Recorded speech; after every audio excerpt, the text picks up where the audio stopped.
안녕하세요. 자, 이제 재경관리사 원가관리에게 문제풀이를 시작하겠습니다. 지금 세무회계 잘 하고 계시죠? 원가에게도 40문제나 나옵니다. 결코 소홀히 할 수 없는 아주 중요한 거고요. 기본적으로 원가관리에게 똑같습니다. 이론 문제랑 계산 문제가 반반입니다. 반반 치킨이죠, 우리는. 치킨이 아닌가? 반반입니다. 이론 문제도 많고 계산 문제도 많고, 특히 원가에게는 특성상 계산 문제 구조가 좀 약간은 복잡하게 느낄 수도 있습니다. 앞으로 문제풀이 같이 하시면서 익혀주시고, 자, 교재 준비되셨죠? 교재 갑니다. 교재 6페이지부터 갑니다. 자, 원가의 개념. 자, 문제 2번.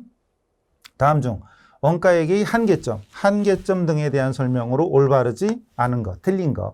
근데 문제를 너무 빨리 읽다 보면 올바른 건지 올바르지 않은 건지 헷갈릴 때 있죠. 제가 그래요. 나중에는 우리 시험 문제의 장점이자 단점이 문제은행이죠. 정직합니다. 나중에는 문제가 너무 눈에 들어와. 답도 보여. 그러니까 막 써. 나중에 보니까 글자 하나가 바뀌어 있어. 뭐 이러면 큰일 나죠. 천천히 읽으세요. 전 시간 남아요. 천천히.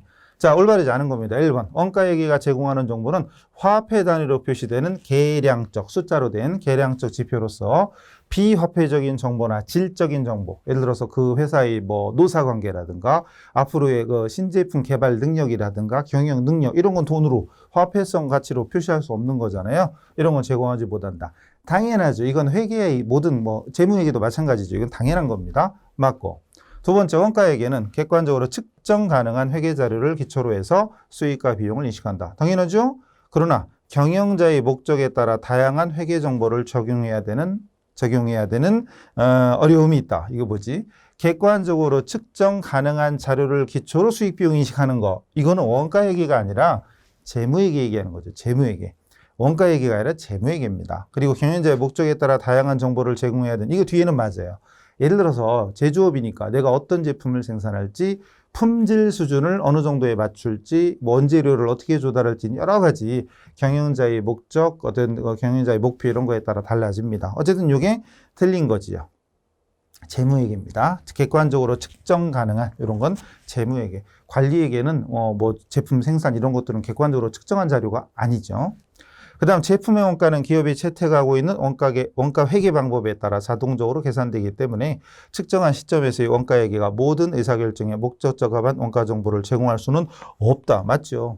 물론 원가 자료가 의사결정에 도움이 되는 자료가 되겠지만 모든 의사결정에 필요한 모든 정보를 제공할 수는 없는 거다. 당연한 겁니다. 그 다음 경영자는 어떤 의사결정을 할 때 원가회계가 제공하는 정보가 그 의사결정에 부합되는 정보인지 여부를 사전에 충분히 검토해야 되겠지요. 자, 자료를 보고 경영 목적에 맞는 선택. 넘어갈까요? 다음 문제. 4번입니다. 나머지 문제는 여러분이 열심히 풀어보시다가 해설 보고 답 보고, 아니면 제일 중요한 건 해설 답을 보기 전에, 물론 보게 돼 있으니까 그래 보고 그래도 좀 모르겠다 그러면 제일 좋은 건 이론 다시 한번 찾아보는 거예요. 그래도 좀 모르겠다 그러면 이제 질문하시면 돼요. 근데 그냥 모르겠슈 그러면 대답의 의미가 없어지니까 찾아보시고 이론 강의, 그 이론 기본서 찾아보신 다음에 질문하시면 제일 좋습니다. 그건 제가 편한 게 아니라 여러분의 공부가 되는 거니까. 4번 갑니다. 다음은 원가의 분류에 대한 설명이다. 빈 칸에 들어갈 용어. 우리 시험 이런 거 잘 나옵니다. 이렇게 자료 문장 쭉 돼 있고, 이게 블랭크, 아니 괄호 채우기 또는 대화책. 이제 문제풀이 많이 보셔서, 교재 보셔서 알겠죠? 누구누구 대화, 옳은 거 틀린 거 찾는 거 많이 나옵니다. 어쨌든 적절한 거래입니다. 원가란 특정 목적을 달성하기 위해서 소멸한 경제적 자원의 희생을 화폐 가지로 측정한 것으로 발생한 원가 중에서 기업의 수익 창출에 아직 사용하지 않은, 아직 미소멸된 거죠? 아직 미소멸된 거, 수익 창출 활동에 사용되지 않았으면 미소멸원가. 미소멸원가는 자산. 사용되지 않은 미소멸원가는 자산입니다. 그럼 자산 1, 2번 중에 하나입니다. 나머지는 볼 필요 없고, 계속해서 수익액 등에 사용된 거, 수익 창출을 위해서 소비된 거, 이거는 얘기 나왔죠. 비용이죠? 끝. 답이고요. 그리고 수익 획득에 기여하지 못하고 소멸, 날아간 거, 그건 손실입니다. 손실. 이건 기본 정의니까.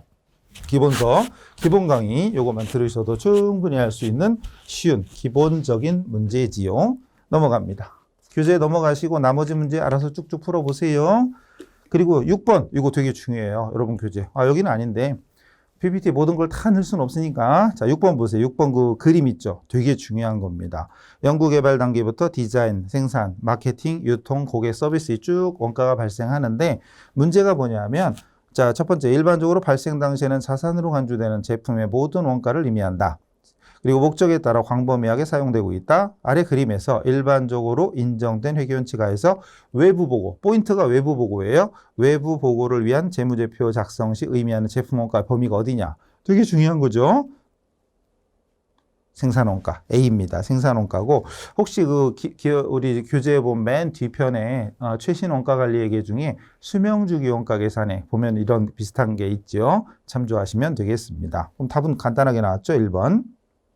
그 다음 8번 갑니다. 8번 원가 행태, 뭐 고정원가, 변동원가, 고정비, 변동비, 원가 행태에 대한 설명으로 옳지 않은 거 틀린 겁니다.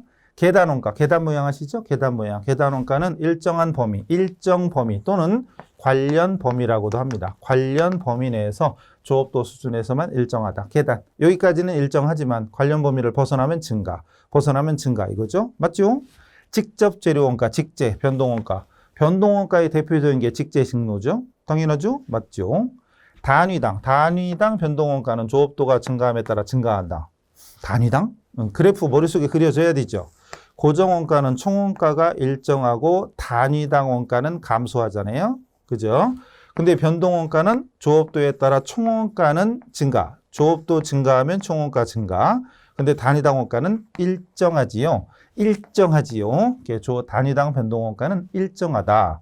그래서 단위당 원가 이거는 단위당 고정비는 조업도 증가에 따라 단가는 감소니까 반비례. 그죠? 근데 변동원가 총원가는 조업도 증가에 따라 원가도 증가하니까 비례, 반비례 이런 것도 적어드린 적 있죠. 참고하시면 돼요. 답은 나왔죠? 그 다음 기본료. 기본료 있네. 기본료와 사용시간당 통화료로 부과되는 전화요금은 혼합원가다. 혼합원가, 준변동원가 이거 얘기잖아요. 자, 이렇게 된 거죠. 일정 범위까지는 기본료가 적용이 됩니다. 근데 그 이후부터 원가가 부과되는 거죠. 또는 어떤 그림은 이렇게 돼 있죠. 그냥 조업도가 0일 때 원가가 발생한다. 이런 식으로 돼 있죠. 혼합원가, 준변동원가죠. 혼합원가. 대표적인 게 전화요금, 기본료 플러스 통화요금. 그렇죠?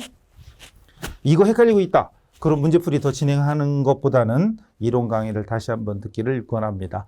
원래는 이론 강의 최소한 2바퀴 이상 돌리고 문제 풀어야 돼요. 돌리고 해야 돼요. 근데 겨우 한번 돌릴까 말까. 그것도 빨리 감기. 제가 말이 빠른데도 2배속으로 막 듣고 그래놓고 돌렸대. 그래놓고 나중에 모르면 모르겠시오. 당연하죠. 그렇게 돌리고 어떻게 알아. 물론 전공해서 이미 공부를 한참 했다면 모를까. 적어도 2회독 이상은 하고 문제풀이를 해야 효과가 있어요. 아무리 우리가 문제은행이라도 그래도 공부는 기본적으로 해야 답이 보이는 거지. 기본적인 공부가 부족하면 답이 안 보여요. 답이 손 들고 있는데 2개가 손 들고 있는 거지. 하나가 손 들어야 되는데. 2회독, 3회독은 기본입니다.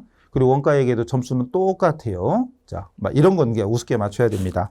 자, 그 다음에 10번 같은 거 그래프만 딱 봐도 계단 모양. 이건 준 고정원가야. 딱 봐야죠. 그 다음 11번.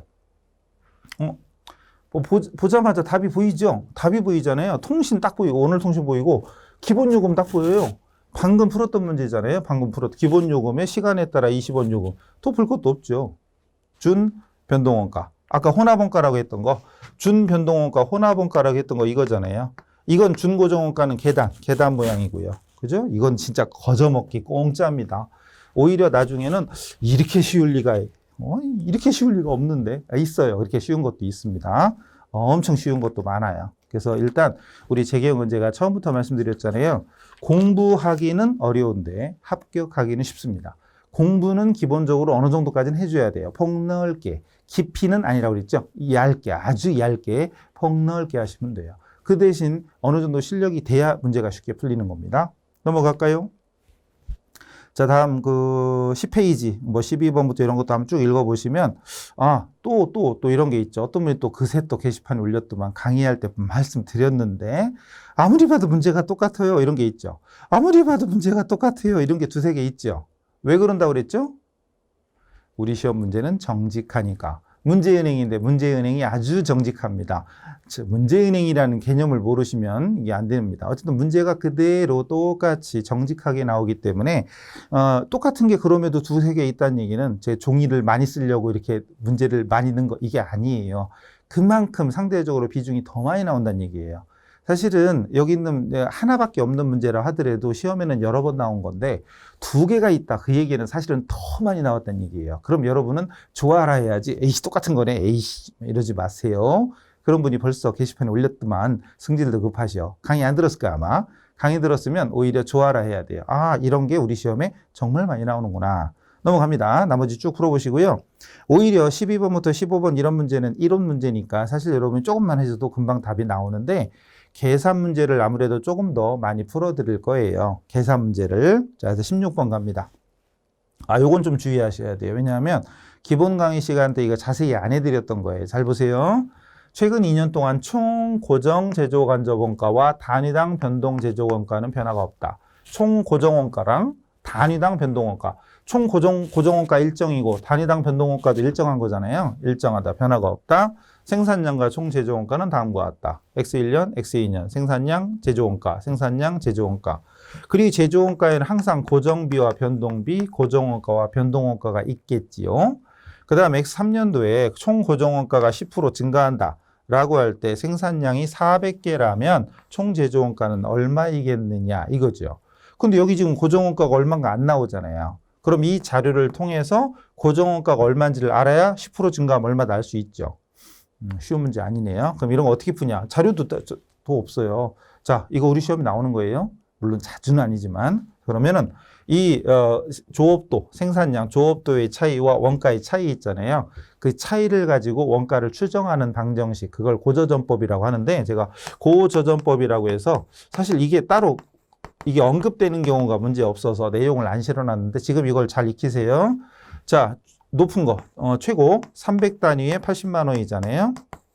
그 다음에 적은 건 200단위에 60만 원이죠. 그럼 차이, 그 차이가 100단위에 20만 원이잖아요. 그런 다음에 나눠, 20만 원 나누기 100개 그러면은 100단위, 100개 그러면 단위당 원가 나오죠. 그럼 이게 단위당 변동비로 추정을 하는 거예요. 그러니까 다른 자료가 없으니까 최고와 최저일 때의 차이에 의해서 고처, 높은 거와 낮은 거, 차이에 의해서 원가를 추정하는 것이 원가 추정 방정식 고저점법이라는 겁니다. 어쨌든 내용이 중요한 거라니까 이 방식만 한번 좀 해두세요. 그럼 단위당 얼마예요? 200원, 2,000원인가요? 200원? 2,000원이죠? 2,000원.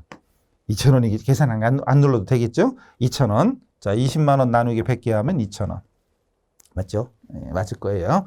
그런 다음에 아까 이 원가 중에는 60만 원 중에도 고정비 변동비가 있고 80만 원 중에도 고정비 변동비가 있는데 그럼 고정비를 얼마 뽑아낼 거냐? 얼마일 거냐? 예를 들어서 60만 원 할게요. 이걸로 하나 결국은 같아요. 60만 원은 고정원가랑 변동원가가 있을 건데 그 중에 단위당 변동원, 이게 단위당 변동원가예요. 단위당 변동원가입니다. 그러면은 총원가 60만 원에서 거기서 변동비를 빼면 고정비가 나올 거 아니냐. 변동비는 단위당 2,000원인데 생산량이 200개였잖아요. 그럼 200개 곱하기 200개. 그럼 이게 2, 2는 4, 40만 원 나오죠. 그럼 60만 원 중에 40만 원을 뺀 나머지 20만 원이 고정비이겠구나라고 예상이 되는 거죠. 자, 그리고 80만 원 가지고 해볼까요? 마찬가지예요. 80만 원 총액 중에 여기서 변동비를 빼면 고정비가 나올 거 아니냐 이거죠. 그럼 변동비는 단위당 똑같죠? 단위당 2,000원이에요. 단위당 2,000원에 여기 최고일 때 생산량이 300개잖아요. 300개를 곱해주면 60만 원이죠. 그럼 80만 원에서 60만 원 빼면 20만 원이죠. 결론은 같아요. 결론은 같습니다. 그러니까 결론은 최고든 최저든 하나만 계산하면 돼요. 괜히 두 번 계산하면서 시간 낭비할 필요가 없어요. 지금은 보여드린 거니까 나중에 연습할 때는 하나만 푸시면 고정비가 20만 원이구나. 근데 자, 만약에 이거 없이 고정비 증가 없이 다음 연도 생산량이 400개라면 총원가는 얼마냐 그러면 자, 보세요. 자, 고정비는 20만 원 그대로잖아요. 고정비는 20만 원 그대로고 이게 고정비 플러스 변동비. 변동비는 단위당 2,000원은 똑같죠. 단위당 2,000원에 다음 연도 생산량이 400개로 예상되잖아요. 곱하기 400개죠. 그러면 248 이게 80만 원이네. 그럼 20만 원에 80만 원 더하면 100만 원이 예상 원가가 되는 겁니다. 원래는 답이 1번이죠. 원래는 답이 1번이에요. 그런데 이 문제는 뭐라 그랬냐면 총 고정원가가 10% 증가한대요. 그러니까 원래 고정비는 20만 원인데 10% 증가한대. 그럼 곱하기 1 플러스 0.1이니까 1.1이죠. 그럼 22만 원이죠. 원래 답은 100만 원인데 고정비 증가 이런 말이 없으면 원가는 100만 원인데 이게 10% 증가한다니까 결론은 22만 원이잖아요. 2만 원 증가해서 102만 원이 되겠지요. 그래서 답은 2번입니다. 이런 문제 처음 해봤죠? 아마 많이 안 해보셨을 거예요. 이걸로라도 익혀두시면 됩니다. 이걸로 익혀두세요. 이거 아직도 할 게 많네. 얼른 가야죠. 요 패턴 익혀두시면 돼요. 그대로 따라 해보세요 한번. 이게 뭐 엄청나게 자주 나오지는 않습니다.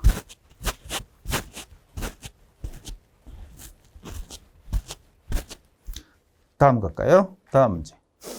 19번. 18번 이런 문제 나오면 얼마나 땡큐겠어요. 그죠? 기본원가와 가공원가, 공통적으로 속하는 건 직접 노무원가. 이게 뭔 얘기인지는 딱 보면 알 거예요. 자, 19번 갑니다. 원가는 아무래도 계산 문제가 좀 많아서 이런 거 위주로 또 해드릴 거예요. 오늘이 생산하는 제품에 대한 원가 자료이다. 오늘의 제품 단위당 기초원가와 단위당 가공원가. 어머나, 단위당. 여긴 다 단위당인데요. 전부 다 단위당이에요. 전부 다 이렇게. 기초원가는 직제직노잖아요. 직제직노. 직접 재료원가와 직접 노무원가가 기초원가죠. 그리고 가공원가는 여기는 변동이 있고 총이 있네. 이건 총이고 나머지는 단위당이죠. 그럼 총이 20만 원인데 생산량 10개래. 10개로 나누면 단위당이 나오죠. 단위당 2,000원인가 그럼? 단위당 2,000원, 2만 원이네. 2만 원. 다시. 그럼 기초원가는 이거 두 개 더하면 6만 원이잖아요. 기초원가 6만 원 나온 게 2번 아니면 3번. 2번 아니면 3번. 그 다음에 가공원가는 재료를 제외한 나머지 다잖아요. 재료를 제외한 나머지 다. 재료 이외잖아요. 재료 이외. 아니면 직노, 재간 이렇게 직접 노무원가랑 제조간접원가 합한 거다 이렇게 해도 되지만 재료원가를 제외한 나머지입니다. 이걸 뭐예요? 84에 104네 104. 104. 3번이죠 그럼? 네, 3번이 답입니다. 자, 기초원가와 가공원가라는 말만 알면 풀 수 있는 문제라는 것이지요. 됐죠? 원가는